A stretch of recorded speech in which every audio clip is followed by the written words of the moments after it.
Tofauti ya kiongozi kijana na kiongozi aliyevuka umri wa ujana huwa ni ipi katika utendaji? Bila kupepesa macho wala maneno, changamoto kubwa inayowakabili vijana ni fedha.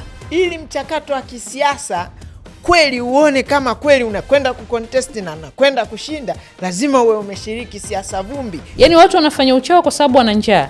Kama wangekuwa hawana njaa wasingefanya uchawa, wangezungumza. Mimi nitakuuliza swali moja dogo tu. Kusoma ni wajibu wa mtoto au sio wajibu? Kusoma ni wajibu wa mtoto kusoma. Kwa nini akigraduate mnampongeza na kumsifia? Karibu kwenye siasa zetu, na mimi ni Stanislaus Lambert. Leo kwenye siasa zetu ni vijana na uongozi. Katika kujadili hili ninaye Glory Tausishayo, naibu katibu mwenezi wa ngome ya wanawake taifa, chama cha ACT Wazalendo, afisa tehama ACT Wazalendo. Alikuwa mgombea ubunge wa jimbo la Kawe kupitia ACT Wazalendo na ni mmoja kati ya waanzilishi wa Chadema Digital. Karibu sana Glory. Asante sana. Ndugu yangu mwingine hapa ni Antipas Pamba.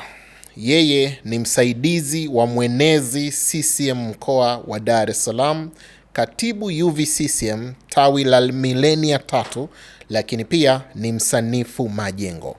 Karibu sana Antipas. Shukuru sana, asante. Bwana, leo ni siasa, vijana na uongozi. Labda tuanze kwenye eneo hili la uongozi lenyewe. Tofauti ya kiongozi kijana na kiongozi aliyevuka umri wa ujana huwa ni ipi katika utendaji? Nianze na Glory kwa sababu kidogo una uzoefu kwenye eneo hili la kisiasa sana. Tofauti kati ya kiongozi kijana na kiongozi ambaye amevuka ujana, kwanza ni matendo, falsafa, vipaumbele, lugha wanayozungumza.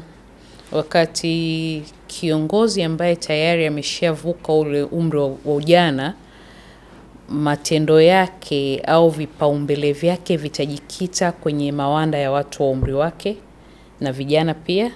Lakini kijana yeye atajikita zaidi kwenye mawanda ya watu wa umri wake zaidi. Lakini pia kuna uzoefu ambapo linakuja sasa swala la experience.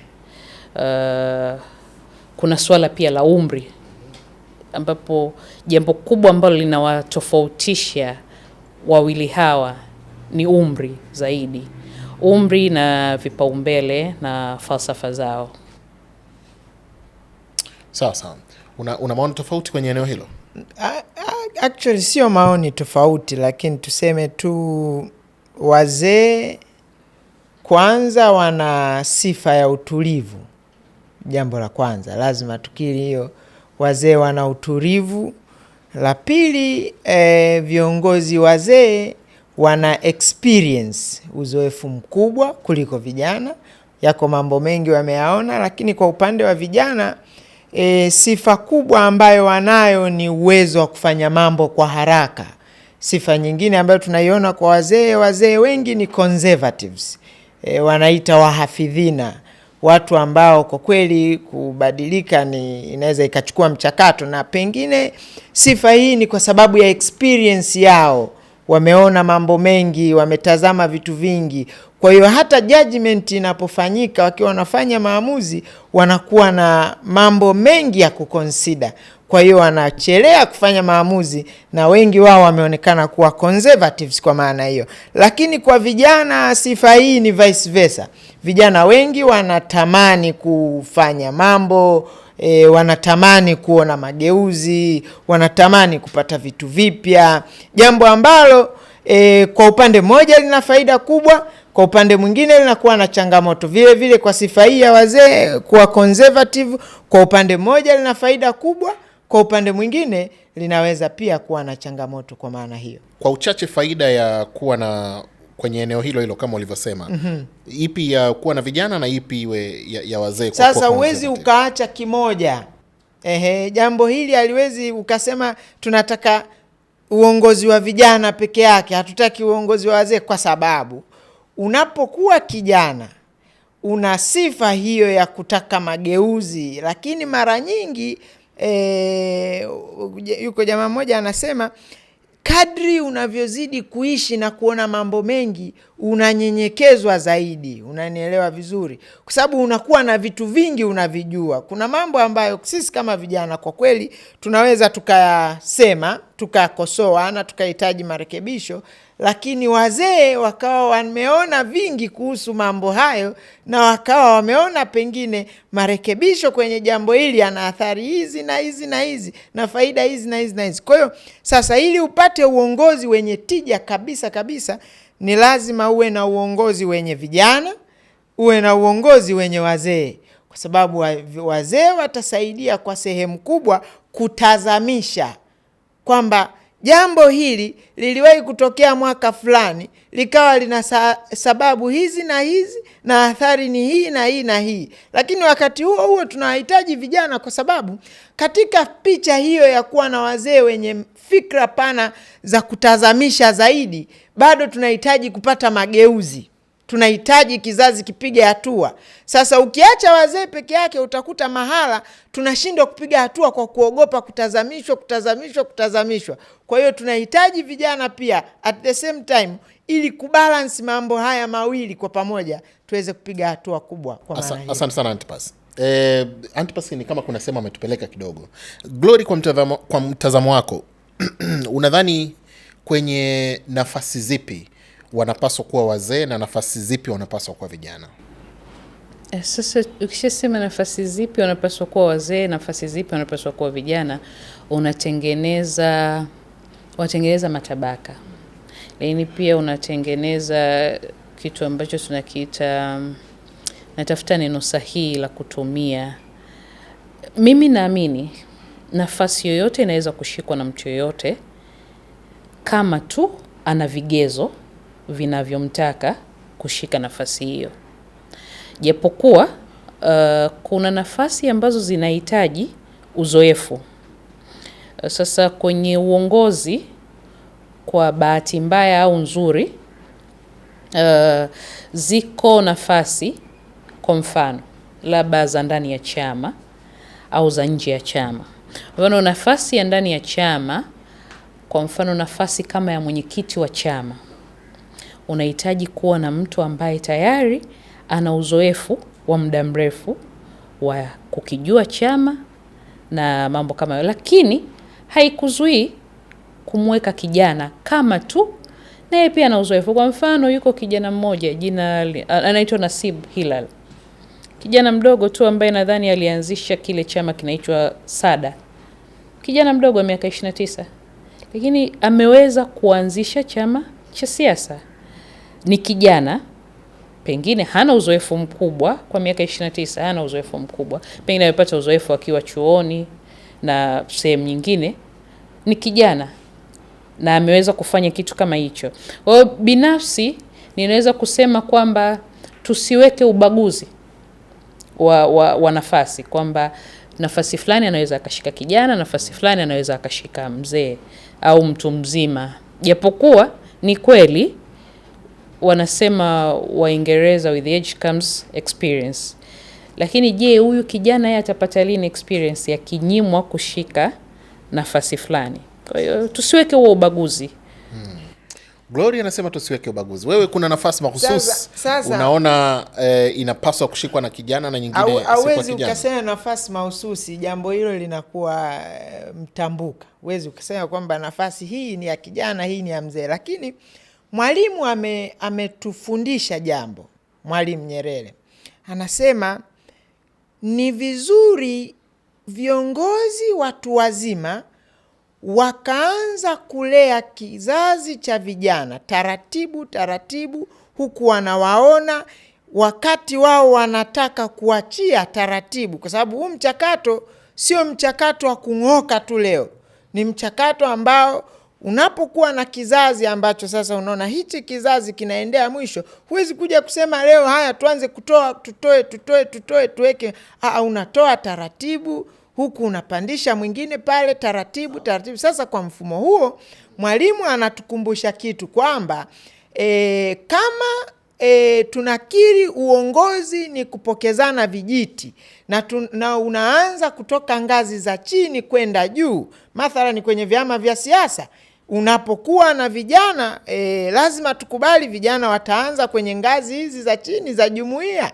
Kwa nini tunasema hivyo? Kwa sababu wakati wanaanza kwenye ngazi hizo za chini ndio kipindi wanajifunza kushika majukumu makubwa zaidi kidogo na makubwa zaidi kidogo, na sasa kupata ultimate kufika kwenye ultimate. Sasa huyu tunasema huyu mwenzetu anatosha kuwa mwenezi wa chama chetu. Huyu mwenzetu anatosha kuwa makamu mwenyekiti. Kwa maana hiyo bado umeniacha Antipas, kwa sababu ulidai kwamba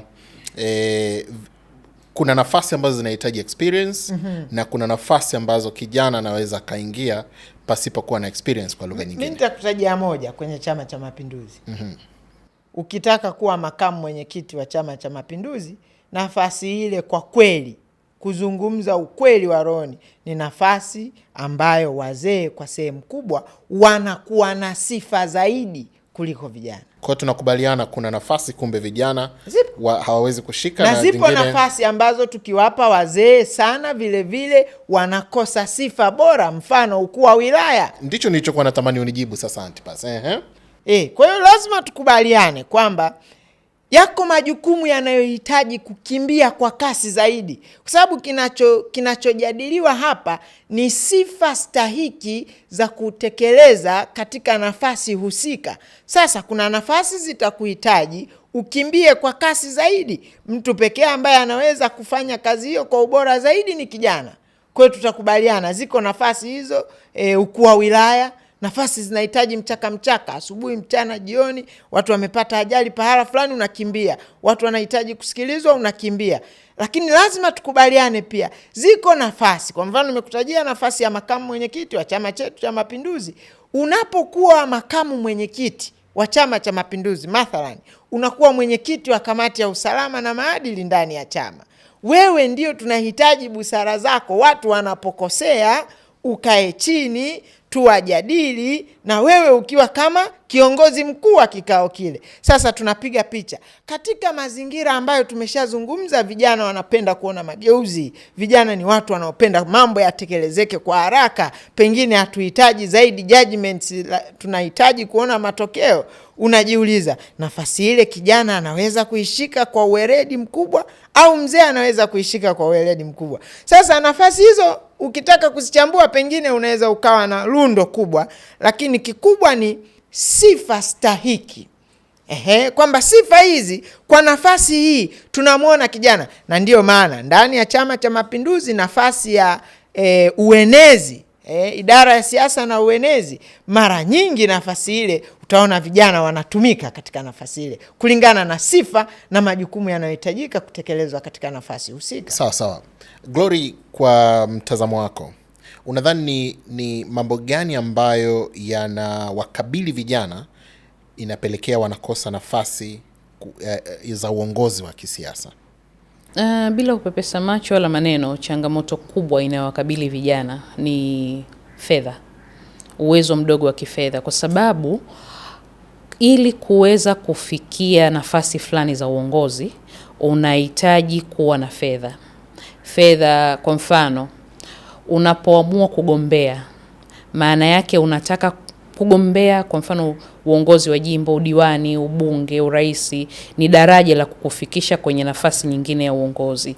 Sasa hili kuweza kufanikiwa kwenye idara hiyo unahitaji kuwa na fedha.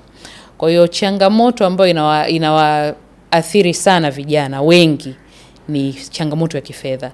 Wengi hawana uwezo. Wengi ni viongozi wazuri, wanatamani kuwa viongozi wazuri, wanatamani kugombea, wanatamani kushiriki. Lakini linapokuja swala la kifedha, na fedha sio tu kwenye uongozi huu wa nje, hata uongozi wa ndani tumeona wakati mwingine unapogombania uongozi wa ndani unahitaji fedha. Na sio ya kumpa mjumbe. Kuna nyakati unahitaji kwenda kuzungumza na mjumbe, akufahamu, ajue sera zako, utatakiwa kusafiri. Kanda ziko 10 kwa mfano, unatakiwa kusafiri mikoa 32. Kwa hiyo kuweza kufanikisha hilo, kwanza unahitaji fedha. Na unarudi sasa kwenye swala zima la kwa mfano kuamua kugombea. Kuna kijana yuko chuoni, ndoto yake ni kuwa mbunge wa eneo analotoka kuwawakilisha wananchi wake. Ile ndoto ni rahisi kutimia akiupata ule ubunge, lakini anaupataje? Anahitaji kuwa na mtaji mkubwa sana wa fedha. Ukiniuliza mimi, changamoto ya kwanza kabisa ni fedha. Swala la experience sio changamoto kubwa. Wanapata ujuzi wakiwa vioni. Kwa mfano kuna Chaso, kama unajua Chaso, sijui wenzetu wanajihitaji huko kwenye vyo vyao, lakini wanapata ujuzi. Na mimi narudia tena kukwambia, ukiniambia swala la experience, asipoanza atapata lini hiyo experience? Tumepata viongozi vijana wadogo kabisa enzi zile. Kwa mfano kama unamkumbuka Joshua Nassari, wakati akigombea alikuwa kijana mdogo, ametoka chuo, hana pesa, akapambana, akashikwa mkono. Na ndio hizi nyakati ambazo tunahitaji sana kuwashika mikono wa vijana ili waweze kupanda ngazi kufikia hayo malengo. Alikuja kuwa mbunge akiwa kijana mdogo, wala alikuwa swala la ujuzi au experience. Ametoka chuo. Kina Mnyika hawa wametoka chuo, wameingia, wamekuwa viongozi. Kwako wewe, ni ipi changamoto naiona inawakumba vijana kiasi kwamba inawarudisha nyuma, hawapati nafasi za uongozi? Zipo nyingi, lakini kubwa moja amesema vizuri kabisa. Uchumi. Mimi naita uchumi. Tunahitaji uchumi. Siasa zetu hapa Tanzania, nje ya nchi, zinahitaji uchumi. Na ameeleza vizuri kwamba sio lazima uwe na hela ya kwenda kugawa kwa wajumbe na namna gani, lakini kabisa unagombea katika jimbo ambalo linakata 14. Mathalan unagombea wilaya Ubungo, unagombea pale jimbo linakata 8. Ndani ya kata 8 unahitaji uzunguke tu kata zote. Mathalan tunakwambia basi wewe usiwape wajumbe pesa, zunguka, nenda kapige kampeni, andaa mikutano ya kampeni ambayo mkutano mmoja ukiuandaa ni milioni 7. Ili ukamilike mkutano mmoja kuandaa. Zunguka basi, nasema msifanyi mikutano ya kampeni, nataka nizunguke nyumba kwa nyumba, maana ndio kampeni sasa zinafanyika humu mijini, kuzunguka nyumba kwa nyumba. Basi nakwambia unapozunguka tunataka uwe na konvoi ya watu. Naambia basi sasa sisi usitupe hela, lakini tulishe chakula kipindi chote utakapozunguka, na sisi tukiwa tunakupigia wewe kampeni. Jambo hilo bila fedha haliwezi kukamilika. Jambo la pili nataka kusema, tusipuuze experience. Experience kwa nini? Kwa sababu unapogombea, politics ina njia zake. Lazima tukubaliane na jambo hili. Siasa ina njia zake. Moja kati ya changamoto kubwa ni kujua ili niwe mbunge nifanye nini, nipite wapi ili nifanikiwe kwenye jambo hilo. Na ndio maana watu wengi wanaogombea kwa mara ya pili huwa wanaleta ushindani mkubwa zaidi, ama wanachukua majimbo ama kata kuliko akiingia katika first round ya contesting. Kwa nini? Kwa sababu anafahamu uzoefu wa wapi apite. Na lazima tuseme ukweli, wengi tunaficha, hatutaki kuzungumza ule ukweli kwamba katika kugombea ndani ya vyama vya siasa na nje ya vyama vya siasa, tuna vile vitu vinaitwa kanuni, zimewekwa, zile zimeandikwa. Zile ni preliminary au prerequisite requirement, vitu vya awali kabisa, lakini njia za kukufanya ushinde ni nyingi na za msingi zaidi nje ya zile zilizoandikwa pale kwenye makaratasi. Unakuta tumekuandikia uwe na miaka 18, uwe umefanya hichi, uwe umefanya hichi, elimu darasa la 7, au sio bwana? Lakini katika practical, ukija site unagundua kumbe ili niwe mbunge njia ni hii. Sasa ukienda huko kwenye njia ya kuwa sasa, unagundua kumbe nahitaji fedha nyingi ya kuwekeza hapa. Kumbe nahitaji kuwa na mahusiano na watu. Kwa hiyo unagundua experience haiwezi kukaa nyuma kwenye jambo hili pia. Sawa. Asante sana Antipas. Wote mmegusia swala la uchumi na kidogo nimeona kama ulikuwa unataka kuelekea kwenye sera na sheria. Kwenye eneo hilo la sera na sheria, kuna mapungufu yoyote yanayominya kijana kupata nafasi? Kwenu wote wawili, kama kuna mmoja ameiona hiyo katika michakato ya uongozi. Hiyo Gloria hajaiona. Wewe? Kwa kweli stirea, kwa sababu nafasi nyingi zinahitaji angalau pia uwe umepevuka. Hatuwezi kusema unamchukua kijana wa darasa la pili unamwambia agombee. Kwa hiyo miaka 20 angalau 18 kwenda juu, na sheria zinasema hivyo. Kwa hiyo there's no problem, sheria haina tatizo lolote. Kuna dhana kwamba vijana wengi wanatafuta nafasi za uongozi iwe kama sehemu ya ajira. Mtazamo huu nyinyi mnautafsiri vipi? Yani kwamba anataka kuwa mbunge, anataka kuwa diwani, iwe kama ajira yake. Nianze na Glory, sio? Sawa, kuwa mbunge, kuwa diwani, malengo hasa ni nini? Hizi ni nafasi za uongozi ambazo zinakuwa daraja kati ya mwananchi na serikali, si ndio? Huyu anakuwa mbunge, anakuwa diwani kwa lengo la kwenda kuwasemea wananchi wake, kupeleka matatizo yao kwenye serikali husika. Sasa akiamua kuifanya ajira ni maamuzi binafsi, lakini je, katika kuifanya hiyo kuwa ajira ametimiza malengo yanayotakiwa? Amekuwa daraja kweli? Ameenda kuwasemea wananchi wake? Ameleta mabadiliko kwenye kata yake, kwenye jimbo lake? Au ilikuwa ajira ya kunufaisha mfuko wake na tumbo lake? Kama aliamua kuifanya kuwa ajira alafu akaleta mabadiliko kwenye kata yake, kwenye jimbo lake, mimi sioni kama kuna shida, kwa sababu ameamua yeye kuifanya kuwa ajira, wala sio dhambi. Sawa sawa. Yes. Antipas, unaonaje? Unajua, ni dhana fulani imetumika kubagaza kundi la vijana, kuchafua taswira. Kwa sababu kama hivyo ndivyo, mimi ukiniuliza pengine nitakwambia dhana hiyo hiyo, wako wazee wanaingia kwenye uongozi wakisiki maslahi ya kifedha. Wapo. Na tunaweza tukawasema, lakini mimi siwezi kusema majina ya watu. Wapo hao watu. Lakini nasema dhana hii kwamba vijana wanaingia ili wapate ajira, inatakiwa ipingwe. Sio jambo la kuchukuliwa kawaida. Kwa nini nasema? Kwa sababu hata wazee wetu pia kwa sehemu moja ama nyingine, wanapoingia kwenye uongozi wanakuwa na mtazamo katika sehemu mbili: kupata fedha, lakini mtazamo wa pili ni kutumikia. Sasa lengo la msingi hapa ni nini? Lazima tuambizane. Jambo la msingi ni kwamba anapoingia katika uongozi ule, anatekeleza majukumu yake, anafanya wajibu wake, tunaona matokeo. Kama mambo hayo yanaonekana kama ni ajira, vema, kwa sababu ndio wanalipwa viongozi. Kwani kuna tabu gani kama jambo hilo linatekelezwa?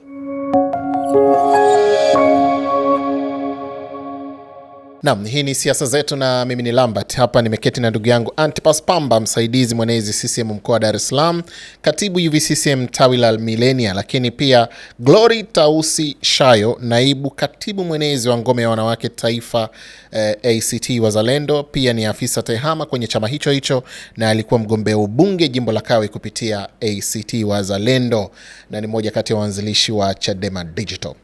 Hapa katikijadili mmegusia swala la kifedha na kushindwa kuwafikia watu wengi kwenye maeneo mbalimbali. Kwani dijitali haiwezi kuwasaidia vijana kuepukana na hilo swala la gharama kwa mfano? Na hili hasa nitalipenda uanze nalo Tausi, kwa sababu wewe ni eneo lako la kidijitali.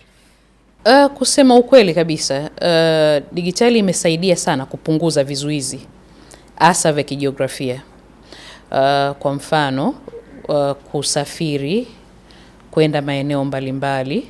Sasa hivi kwa kutumia mitandao ya kijamii mnaweza kuketi mkafanya vikao huko nyumbani kwako, mkafanya Zoom meetings, mkafanya vikao kwa kutumia WhatsApp au aina nyingine yoyote ya application ambayo inaweza kuwasaidia kufikiana wote kwa pamoja.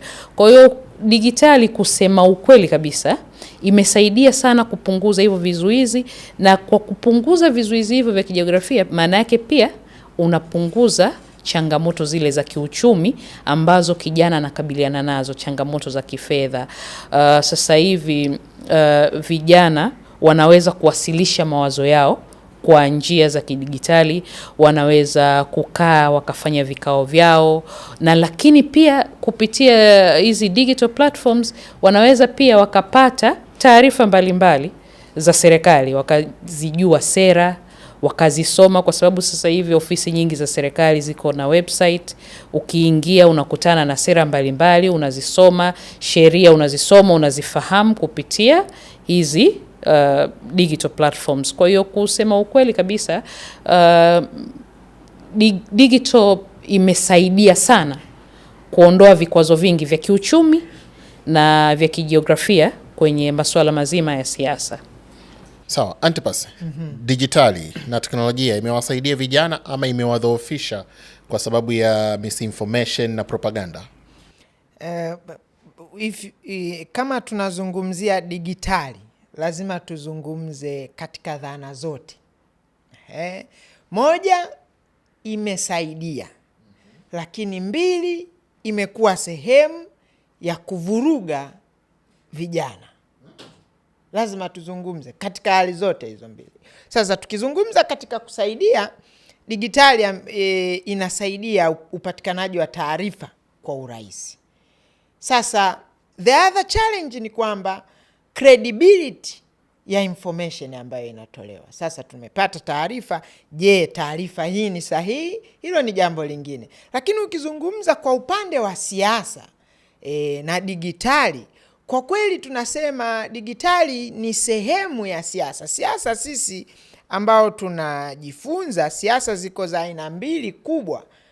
Kama tunajifunza kutengeneza viongozi, kwanza ni siasa vumbi, ground politics. Lazima ili mchakato wa kisiasa kweli uone kama kweli unakwenda kucontest na unakwenda kushinda, lazima uwe umeshiriki siasa vumbi, direct interaction na watu.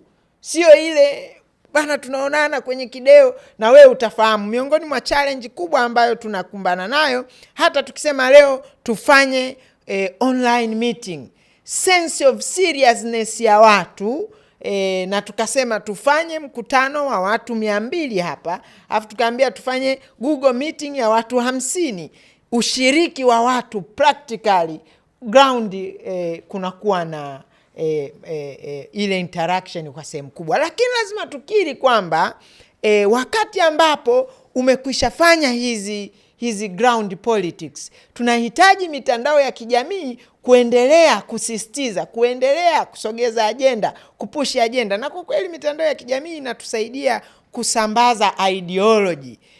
Ideology inasambaa bila hata kukutana na watu. If you have something, na umeona sasa watu wakiwa na jambo wanalisisitiza na kulirudia na kulirudia na kulirudia, then things happens. Kwa hiyo tunakiri siasa inaweza kufanyika kwa upande mmoja kwanza, kwenye mitandao ya kijamii ambayo kwa kweli haiwezi kuwa sehemu nyingi. Halafu ground politics, kama mimi naziwei, moja naweza nikatoa 65%, nyingine nikatoa 35%. Maana ground politics zinahitaji 65% kama kweli unataka kuwahudumia watu. Na hii sio tu siasa ya maneno, hata ile ya kutekeleza. Umeshakuwa kiongozi, ukisema kila siku unazungumza na watu kwenye kideo, mathalan tuseme waziri mkuu awe kila siku anatokea ofisini anazungumza na sisi kwenye kideo, tutaona hafanyi kazi, unanielewa vizuri. Lakini akitoka pale akaingia kwa wananchi akazungumza nao, tunaona sasa hichi ndicho tunachokita. Sawa. Naomba niongezee kitu. Umeongea kuhusu misinformation. Hatuwezi tu kuilaumu teknolojia kwenye upande huo kwamba kumekuwa na upotoshaji mkubwa, kwa sababu pamoja na kwamba kuna misinformation, disinformation na aina yote ile ya upotoshaji, lakini bado tuna nafasi ya kufanya fact checking, kuzithibitisha hizi data. Leo ukiona taarifa inasambaa kwenye mitandao ya kijamii, bado una nafasi ya wewe kwa nafasi yako kwenda kuhakikisha hii taarifa ina ukweli au ina uongo. Na ni rahisi tu. Kwa mfano, utaona kuna habari inasambaa inaonekana imetoka kwa Millard Ayo. Wewe unashindwa nini kwenda kwenye page ya Millard Ayo kuangalia? Kwa sababu ukienda unakuta hiyo habari kwenye page ya Millard Ayo haipo. Kwa hiyo kuna uvivu tu wa kufanya fact checking. Na ziko taasisi ambazo zimejikita kwenye masuala mazima ya kufanya fact checking, kuhakikisha kwamba tunalishwa taarifa zilizo sahihi. Sasa tusijikite kuisingizia teknolojia kwamba imesababisha kuwe na upotoshaji mkubwa, na sisi pia tunafanya nini kuepuka huo upotoshaji. Asante sana Gloria, asante sana Antipas. Unajua tangu tumeanza kuzungumza hapa tulikuwa tunagusa huku na kule. Labda nikiwauliza kwa ujumla, kiongozi kijana bora ni yupi? Majibu yatakuwaje? Yaani kwamba huyu akisimama tunasema ni kiongozi kijana bora kabisa. Kiongozi kijana bora kwangu mimi ni kijana kwanza anayejitambua. Anayetambua koti alilolivaa amelivaa kuwakilisha wengine. Lakini kiongozi kijana bora pia kwangu lazima awe mnyenyekevu, ambaye anatambua anaozungumza nao ni watu wa namna gani, anaoongoza ni watu wa namna gani, lakini anakuwa na unyenyekevu. Ule unyenyekevu wa ndani kabisa, sio unyenyekevu wa kulazimishwa na mazingira, kwamba hapa nanyenyekea kwa sababu leo niko na waziri mkuu, kesho nikikutana na mfagizi nitamzungumza naye vibaya kwa sababu ya nafasi yake. Lazima awe mnyenyekevu, awe anayejitambua, awe anayetambua umuhimu wa anaoongoza. Kwangu mimi huyo ndo kiongozi kijana ambaye ana sifa, lakini awe na adabu, awe na heshima, awe msikivu. Kuna viongozi vijana ambao sio wasikivu. Wapo. Yaani unakuta amefanya press, anavozungumza unajua huyu amekosa tu hekima na sio msikivu. Kama angekuwa msikivu pengine asingezungumza hivi. Lakini pia mwenye uthubutu ambaye anaweza akakinzana, sio kwa ubaya, lakini anapoona mambo yaendi. Kwa mfano kwenye vyama vyetu tuna viongozi vijana, si ndio? Nyakati nyingine unakuta akiongea kiongozi mkuu wa chama, hata kama alichokiongea hakina mantiki, tunakaa tu kimya. Lakini tukipata kijana mwenye uthubutu wa kuweza kupingana na kile alichokizungumza, akamwambia kiongozi, hapa nadhani tunaweza tukafanya 1, 2, 3 badala ya hivyo, maana yake una kijana ambaye ana uthubutu, lakini pia ana adabu. Kwa sababu kuna jinsi, sasa hivi kuna hichi kitu kinaitwa uhuru wa maoni. Watu wamekuwa huru kutoa maoni, lakini katika hiyo process ya kuwa huru kutoa maoni, watu wanachagua kuzungumza kwa lugha zisizofaa, kuzungumza vitu visivyofaa, kwa sababu tu ana uhuru wa kutoa maoni. Lakini kijana au kiongozi mwenye hekima na heshima atazungumza, atatoa maoni yake pasipo kutumia lugha zisizofaa. Kwa hiyo adabu, heshima, usikivu, unyenyekevu na uthubutu kwangu ndo sifa za kiongozi kijana. Ambayo sawa. Awe ni mtu mwenye maadili. Kwangu mimi maadili ni vitu vingi, vingine vimejumuishwa kwenye alilolisema. Jambo la msingi sana. Jambo la pili, uthubutu. Lazima awe ni mtu ambaye anaweza aka take risk. Sasa hii ni vizuri ikaeleweka. Nimesikia amezungumza pointi moja kwamba uthubutu ni pamoja na kukosoa yaliyosemwa na viongozi wako ikiwa hayako sawa sawa. Ndio, ni kweli, jambo hilo ni kweli, lakini napenda niweke vizuri kwamba pengine mara nyingi vijana wa CCM, na mimi ni kijana wa Chama cha Mapinduzi nazungumza hapa, tumekuwa tukikosolewa na washindani wetu au wapinzani wetu kwamba hatukosoi viongozi wetu pale wanapokosea. Sasa jambo la msingi ni kwamba ni kushindwa kuelewa kwamba kukosoa mimi, au sio bana, sio lazima nije niseme mbele za umma.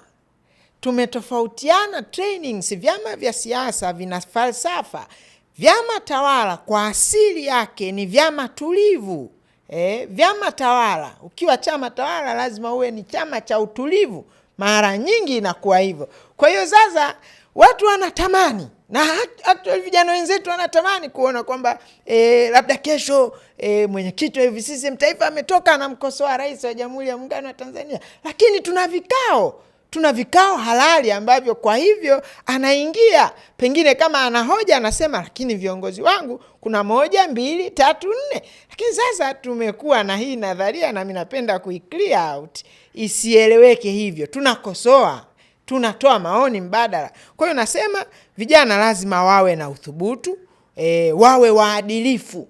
Mtu ambaye hata akiwekewa hapo mafedha mengi na kwa kweli hajapewa matumizi yake, atasubiri au atafuata utaratibu. Jambo hili pengine ni bidhaa adimu kuiona sasa kuliko jambo lingine lolote. Ukimchukua kijana ukamweka hapa akaona mzigo wa fedha mbele yake, pengine kuacha salama zile fedha ni jambo gumu sana kutokea kwa kipindi hiki. Antipasi hiyo ni kwa uzoefu wa chama tawala tangu lini? Kwa sababu UVCCM imekuwa ikikosoa serikali, ikinyosha vidole hata viongozi wa kiserikali kwa muda mrefu, na hata UVCCM kina Nchimbi, ili la utulivu na kutokukosoa hadharani limeanza lini kwa experience yako? Sasa namna ya kukosoa, kwanza nataka nieleze nadharia ya kukosoa.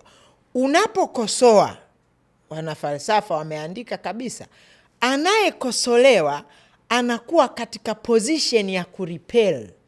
Basically, hiyo sio Chama cha Mapinduzi au sio Chadema au sio ACT. Hata wewe umefanya makosa. Frankly speaking, mimi nimefanya makosa.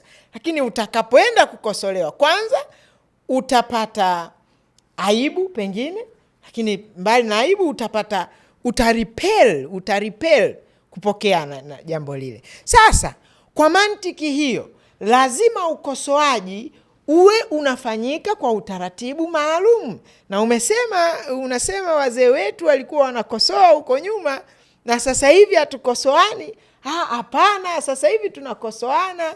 Na kilichokuwa kinafanyika kule nyuma, wale walikuwa wanaruka na wanaagana na nyonga, unanielewa vizuri. Wanakuambia tunakwenda leo kumshughulikia fulani, lakini wamekwisha kuagana huku kwamba jamani, sisi tunakwenda kufanya jambo hili ili umma uweze kuelewa jambo hili sio msimamo wetu, kwa sababu umma umepiga kelele. Lakini kimsingi walikuwa wameshazungumza, wamekosoa na wanaeleweka msimamo wao. Unaye mwenyekiti wa Jumuiya ya Umoja wa Vijana Taifa ana uwezo wa kukaa na rais hapa na hapa, halafu leo asimwambie rais jambo lile, tumsikie amekwenda kwenye media na kwenda kumkosoa. Hata wewe ungekuwa baba nyumbani ungeuliza, mwanangu kulikoni?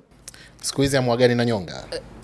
Sasa hilo jambo lingine tutazungumza. Sana, naomba tu niongezee kitu kimoja. Ndio Glory.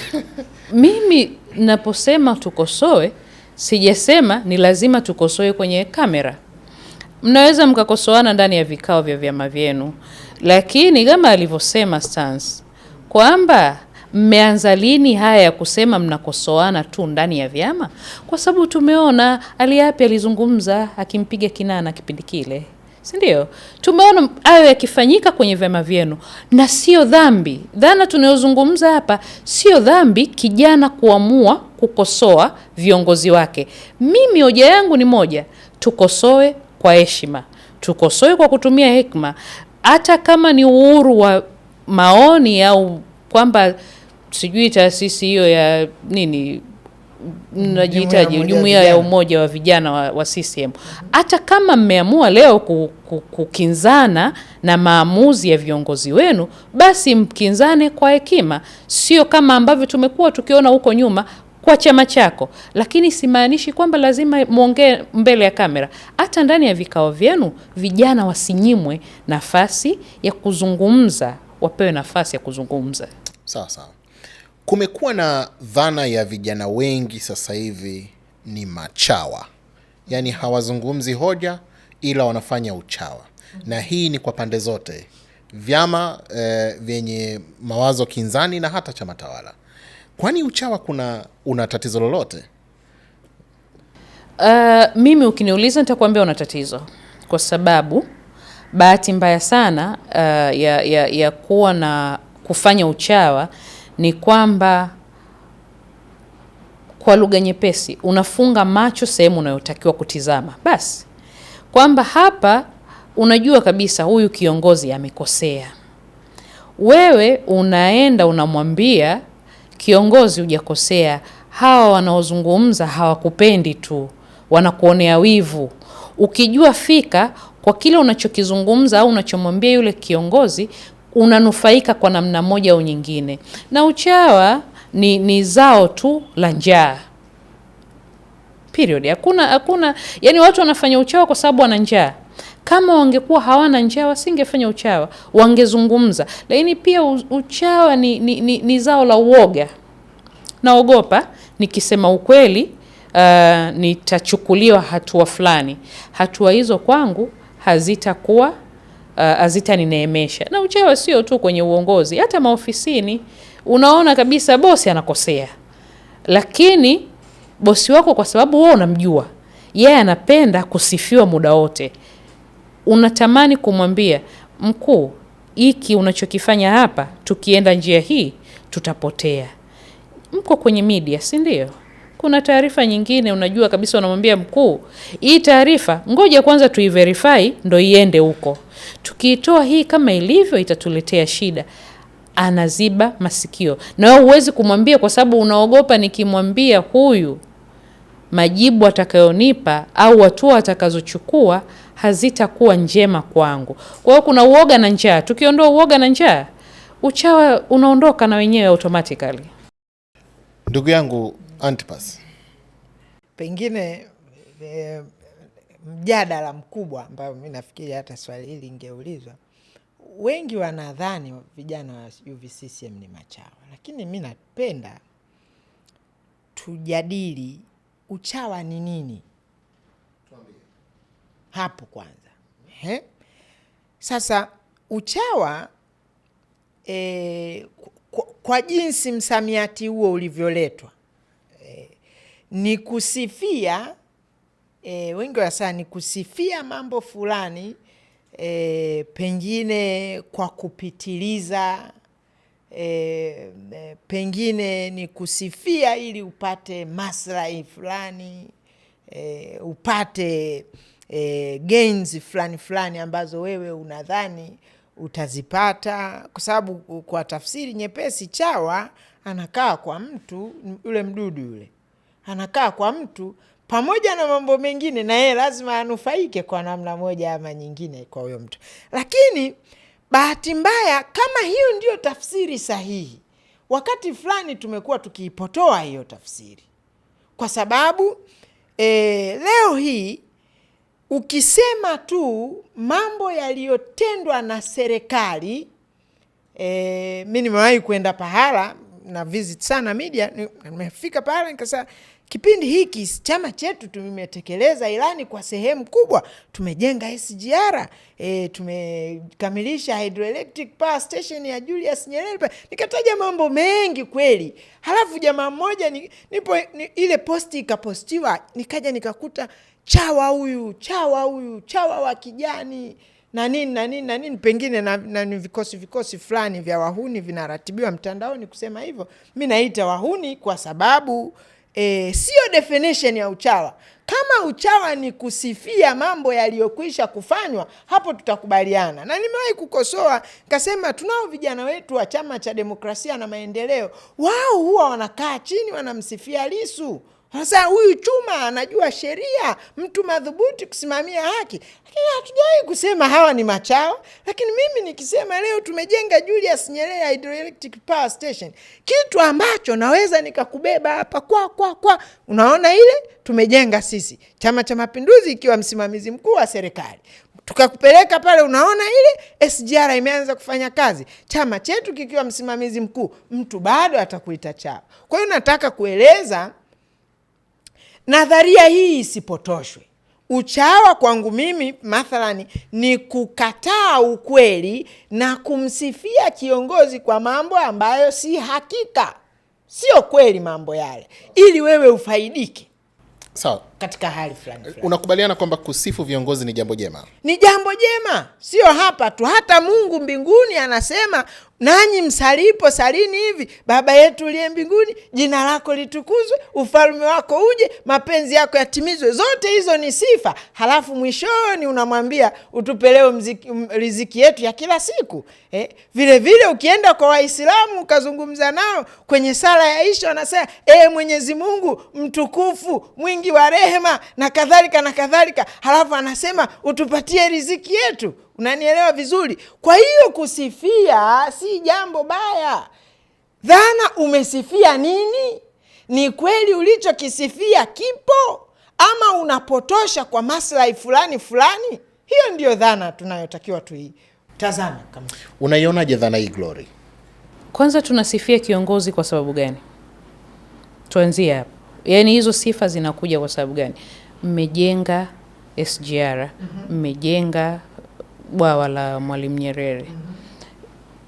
Si ni matakwa ya wananchi? Si vilitakiwa vifanyike? Si ni kodi za wananchi? Au ulijenga kutoka kwenye mfuko wako? Sasa kama ni jambo ambalo limefanyika kwa mujibu wa sheria na katiba, naanza kukusifia wewe kiongozi ili iweje? Sasa ngoja nimalize. Ngoja kabla hujanipa elimu yako. Antipas kwa mpole kidogo. Kabla hujanipa elimu yako. Namsifia kiongozi kwa sababu gani? Ninaweza kusifia yaliyofanyika. Hata mimi leo nikipanda SGR huwa nasema hii serikali siwadai kwenye hili, wamerahisisha muda wa kutoka Morogoro mpaka Dodoma au Dar es Salaam mpaka Dodoma, Dar es Salaam mpaka Morogoro. Ninaweza kuusifia ule mradi kwa sababu pia tusichofahamu au tunachofahamu tunafanya makusudi ni kwamba miradi hii haifanywi na kiongozi mmoja. Uongo kweli? Kwamba wewe kwa sababu ni waziri wa maji ukatuletea maji yakafika kwenye maeneo fulani, mimi niamke asubuhi nianze kukusifia wewe waziri wa maji ambaye kazi iliyofanyika imefanyika pengine na DAWASA au na MORUWASA au na nani. Wako watu ambao wamefanya kazi zao, kuna mainjinia wamepitisha mabomba. Kama tunasifia, tunaweza kusifia mradi, lakini sio kusifia kiongozi. Ukiona mtu anasifia kiongozi, maana yake kuna kitu, ndo kama ulivyosema. Nitakuuliza swali moja dogo tu. Kusoma ni wajibu wa mtoto au sio wajibu? Kusoma ni wajibu wa mtoto kusoma. Kwa nini akigraduate mnampongeza na kumsifia? Sasa hayo ni maamuzi yako. Mimi naweza nisikupongeza na kukusifia, ni maamuzi yako. Kwa sababu kusoma ilikuwa ni wajibu wako. Logic ya swali lako ni nini? Logic ya swali langu ni kwamba katika mazingira ambayo Juma ni mtoto wa mama fulani, au sio bana, akasoma akamaliza, tunampongeza kwa kuhitimu, au sio bana, tayari tunakiri ukweli kwamba wako watoto wengine ambao pia waliwezeshwa katika mazingira yale yale wakashindwa kufikia swala la kuhitimu. Kwa kauli hiyo nataka kuweka wazi, wako viongozi duniani kote ambao pamoja na kuwa na sera za vyama, pamoja na kuwa na utashi, pamoja na kuwa na sheria na katiba nzuri, lakini mambo fulani fulani waliokubaliana hawakuyatekeleza. Antipas, lakini kwa hoja hiyo ni kama unafananisha mazingira tofauti ya kinchi. Je, unataka kutuambia kwamba labda pengine itokee kiingie chama kingine madarakani, CCM irudi tena madarakani, kisha ikipiga hatua kuliko chama kilichotoka, ndipo tusifie? Maendeleo yanaonekana, haihitaji CCM itoke madarakani ndio tuseme kwamba sasa nchi yetu ilikuwa na kilomita kadhaa za lami, halafu sasa zimeongezeka kadhaa. Either CCM ipo madarakani ama haipo, utaliona jambo hilo. Antipas, narudia tena, kusifia maendeleo sio dhambi. Sio dhambi kabisa. Mimi nataka kuuliza, wala sio uchawa. Unasifiaje maendeleo? Sawa. Jamani, nawashukuru sana kwa hoja hiyo ya kusifia maendeleo ni vitu na dhana ya uchawa. Tukiwa tunazungumza hapa kwenye nafasi ya serikali, kusifia na mambo kama hayo. Unatoka kwenye chama cha siasa, Vyama vya siasa vinatoa nafasi ya kutosha kwa vijana kujijenga na kuwa viongozi bora kwa mtazamo wetu, na kila mmoja akitazama chama chake kwa mfano? Yes, vinatoa, na ndio maana tuna baraza la vijana. Kwa mfano sisi kwa sisi ACT tuna ngome ya vijana. Ngome ya vijana lengo lake ni kuhamasisha, kuchagiza vijana wengi wajitokeze kwenye masuala ya siasa, lakini pia kuwalea ili waweze pia kuja kuwa viongozi wajao. Kwa hiyo kwa kule tu kuwa na hiyo ngome ya vijana, maana yake mmetenga mahususi kwa ajili ya kulea vijana ambao ndo watakuwa viongozi wa kesho. Kwa hiyo vyama vya siasa, mimi naamini kwa upande wangu, hata kwa chama ambacho nimetoka pia tulikuwa na baraza la vijana, na CCM pia wana ngome yao ya vijana pia, naamini hivyo. Kwa hiyo naamini vyama vya siasa vinatoa nafasi. Vyama vya siasa vinatoa nafasi kwa vijana kushika nafasi mbalimbali za uongozi, na hata visingetoa, vingelazimika kutoa kwa kweli, kwa sababu asilimia kubwa ya watu nchini mwetu ni vijana. Kwa hiyo hata kama unabana, kwa hiyo mwisho wa siku unajikuta unatoa. Lakini vyama vya siasa vimefanya jitihada zaidi sasa, kuliko sasa kuwa na chama kimoja. Kama chama kimeanzisha jumuiya, lengo ni kuweka inclusivity. Jumuiya hizi kuna vijana, sisi tuna jumuiya umoja wa vijana Chama cha Mapinduzi, lakini pia sio hao vijana tu, hata vijana kwa kuangalia makundi fulani. Kwa mfano mathalani wanawake wamepewa heshima ya kuwa na jumuiya zao peke yao. Lengo ni kuwakuza. Kwa hiyo lazima tukubali room hiyo ipo kwa sehemu kubwa. Kwa swali hilo kwa upande wa serikali, kuna mazingira ambayo yanaonesha wazi kwamba yanamtengeneza kijana kuwa kiongozi? Ndio. Mfano? Vijana wengi wameaminiwa. Tazama nafasi za ukuu wa wilaya, madasi. Tazama hizo nafasi za ngazi hizi kushuka chini, ngazi za halmashauri huku, utawakuta vijana wengi. Sasa kwako Glory, unaliona hilo? Lipo, kwa sababu kuna sera zimetengenezwa ambazo pia zinalazimisha vyama vya siasa kuwa na kwa mfano ngome ya vijana, sijui wanawake, mahususi kuwapa nafasi au vijana. Lakini pia kama anavyosema, tunawaona na rafiki yangu Kenan Kiongozi amekuwa akipita nafasi mbalimbali. Bado ni kijana mdogo, amekuwa mkuu wa mkoa, amekuwa mkuu wa wilaya, amekuwa mwenezi kwenye chama chao. Lakini pia ukiangalia kwenye vyama vyetu hivi, sisi tuna kijana wetu mdogo anaitwa Abdul Nondo, nadhani unamfahamu. Amekuwa ni sauti ya kuzungumza, kukosoa bila kujificha. Kwa hiyo anapata nafasi kama ambavyo umekuwa ukiona. Kwa hiyo hii ni kutokana na sera ambazo zipo. Kwa hiyo inaonekana kuna kitu kinafanyika kwa upande wa serikali. Okay, tumegusa kwenye chama, tumegusa kwenye serikali. Mfumo wetu wa elimu vipi? Unatengeneza nafasi ya vijana kujitambua na kuwa viongozi kwenye sifa zile tulizozisema mwanzo? Mimi naamini unatengeneza sana, kwa sababu pia elimu ya uongozi inatakiwa ianzie chini kabisa. Na tangu tunasoma kipindi kile, elimu yetu ya form 2, what is civics, ile ni siasa, na siasa hile ilikuwa imelenga na ndo chanzo hasa cha kutuvutia hata sisi wengine kuingia kwenye siasa. Hatukutamani kuingia kwenye siasa tukiwa watu wazima.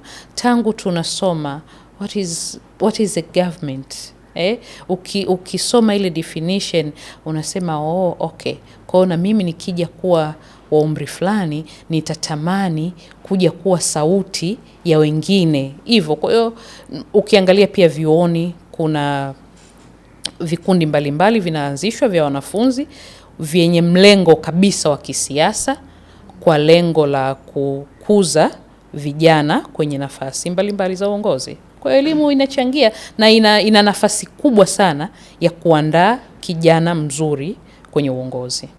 Niambie Antipas, wewe unaonaje kwenye upande wa elimu? Pengine mimi nisizungumzie mtaala wa elimu, Kwa sababu nikisema mtaala wa elimu kwa kweli una sehemu ndogo katika kunacha vijana. Lakini tuzungumze mambo nje ya mtaala wa elimu. Ukienda vyuoni utakutana na clubs. Pengine enlightenment kubwa ambayo vijana wameanza kuipata katika masuala ya uongozi kidogo kidogo wameipatia vyuoni. Ambapo pale sasa kujitambua kunakuwa kwa ukubwa. Mimi nimekuwa kiongozi toka shule ya msingi, lakini sikuwahi kugrasp ile dhana mpaka nilipofika chuo kikuu cha Dar es Salaam. Pale nikawa speaker, nikawa mbunge, sasa hapo nikawa speaker wa bunge la vijana, ndio nikaanza kumbe mambo yako hivi. Kwa hiyo nasema unagundua kwamba kinachowasupport vijana wengi sasa kuingia kwenye uongozi na kujifunza zaidi ni mfumo nje na ule very formal system ya kielimu. Formal system inatutrainia watu ambao ni watunga sera, watu ambao wanatengeneza, wanafanya kazi husika.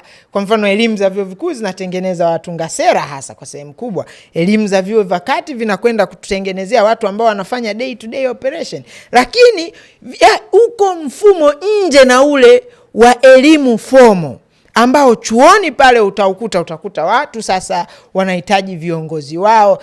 Ile ni elimu lakini haijaandikwa kwenye mtaala ule ambao kwa kweli tunategemea, pengine wengi wangetegemea kuona, lakini ile ndiyo sasa inalea. Na hata katika ulezi wa vijana huku nje, ulezi mkubwa unafanyika kupitia watu mmoja. Kwa mfano idara ya siasa na uenezi inalea vijana wa Chama cha Mapinduzi zaidi ya 10 katika kujifunza uongozi day to day. Jamani, kuna hichi. Na malezi katika uongozi pengine hayahitaji shule, yanahitaji day to day operation. Uwe unaona kumbe haya mambo yanakwenda hivi, kwa maana hiyo. Mimi nawashukuru sana, nakushukuru sana Glory, na kushukuru sana ndugu yangu Antipas. Sasa kwa kumaliza kwenye eneo hili la tumegusa vyama, tumegusa elimu, upande wa wazazi na jamii, wao wana nafasi kiasi gani katika kutengeneza vijana viongozi? Walau kwa sekunde 30. Wazazi na jamii ina nafasi kubwa kwa sababu wao ndo wanaishi na hawa vijana, na nafasi walionayo inaanzia chini kabisa kwenye level ya malezi. Unapomlea mtoto wako unamleaje katika malezi ya uadilifu, katika malezi ya unyenyekevu, heshima, kwa sababu mtoto anavyoanza, wanasema Waswahili, mtoto umleavyo ndivyo akuavyo. Kwa hiyo wazazi na jamii na nafasi kubwa sana ya kutengeneza vijana wawe viongozi bora, kwa sababu wao ndo wanaishi na vijana hawa. Kwa hiyo kuanzia kwenye level ya chini kabisa ya malezi, tutakavyowalea watoto wetu, tutakavyokwenda nao, itatusaidia kutengeneza viongozi bora. Na hii ukiangalia hata kwenye hii tumezindua dira ya 2050. Ukisoma kuna kipengele ambacho kimeeleza kwa uzuri kabisa juu ya umuhimu wa malezi bora kutokea chini kwa mtoto mpaka anapokuwa mtu mzima. Sawa. Familia ndiyo msingi bora kabisa wa kutengeneza rasilimali mtu bora. Kiongozi kwanza lazima awe ni rasilimali mtu ambaye ameonyesha sifa za ziada. Hilo linafanyika katika familia. Hata ukiwa na kijana ambaye ana elimu kubwa lakini maadili yake mabovu, muhuni, wahovyo, bado huyu hatoshi kuwa kiongozi wetu. Kwa hiyo kwa 80% wazazi na jamii ndio msingi wa kukuza viongozi. Jamani, mimi nawashukuru sana kuwepo leo kwenye siasa zetu. Au vipi? Asante sana. Ni Antipas Pamba, msaidizi wa mwenezi CCM mkoa wa Dar es Salaam, katibu wa UVCCM tawi la Milenia 3, lakini ni msanifu majengo. Glory Tausishayo, yeye ni katibu mwenezi ngome ya wanawake taifa kwa chama cha ACT Wazalendo, lakini ni afisa tehama kwenye chama hicho na aligombea ubunge wa jimbo la Kawe kupitia ACT Wazalendo na ni moja kati waanzilishi wa Chadema Digital. Shukrani kwa kutazama, kuipenda, kuichagua na kuendelea kushare podcast hii ya siasa zetu. Mimi ni Stanislaus Lambert.